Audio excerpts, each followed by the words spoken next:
Guys আমি এখন আছি তারাপীঠ মেন শ্মশানে। দেখো দেখতে পাচ্ছ। আর তোমরা কে কে এসেছো এই শ্মশানে নিশ্চয়ই কমেন্ট করে জানাবে। আর শ্মশানটা দেখো। তোমরা ভাবছো এই শ্মশানে ভয় বাবার আছে, কোনো ভয় বাবার নেই। এখানে সাধুরা মানে সন্ন্যাসীরা 24 ঘন্টা থেকে এখানে থাকে, 24 ঘন্টা। দেখো আর এটা হলো শ্মশান। এখানে 24 ঘন্টা মানে চিতাতে মরা মানে পুরাই 24 ঘন্টা এখানে। আর এই শ্মশানটা দেখো, এটাও আরেকটা শ্মশান নাকি? ওটা শ্মশান না, ওটা আরেকটা শ্মশান। আর এটা হলো মানে এখানে সব সাধুরা থাকে। দেখো এখানে সাধুরা সন্ন্যাসীরা ধ্যান করে, সন্ন্যাসীরা এখানে থাকে, দেখতে পাচ্ছ। এখানে হলো সন্ন্যাসীরা থাকে।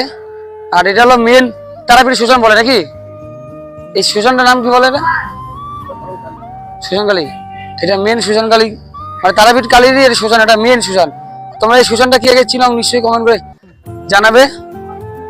আর পুজোর দিন কি এখানে কি ধ্যান করে নাকি? পুজোর দিনে এখানে যজ্ঞ হয় এই শ্মশানে। আর তারাপীঠ যেদিন পুজো হয় ওই দিনেই যজ্ঞ হয়।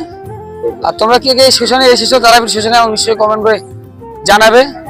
আর তোমরা ভাবছো ভয়ের ব্যাপার কোনো নেই, এখানে 24 ঘন্টা সাধুরা থাকে পুজো করে, যজ্ঞ করে এখানে এই শ্মশানেই। এই দেখো তোমাকে দেখালাম।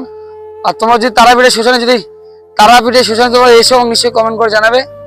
আর একবার নিশ্চয়ই তারাপীঠে আসলে এই শ্মশান থেকে তোমরা ঘুরে আসো। এই দেখো তোমরা যদি তারাপীঠে আসো তাহলে নিশ্চয়ই শ্মশানে আসবা।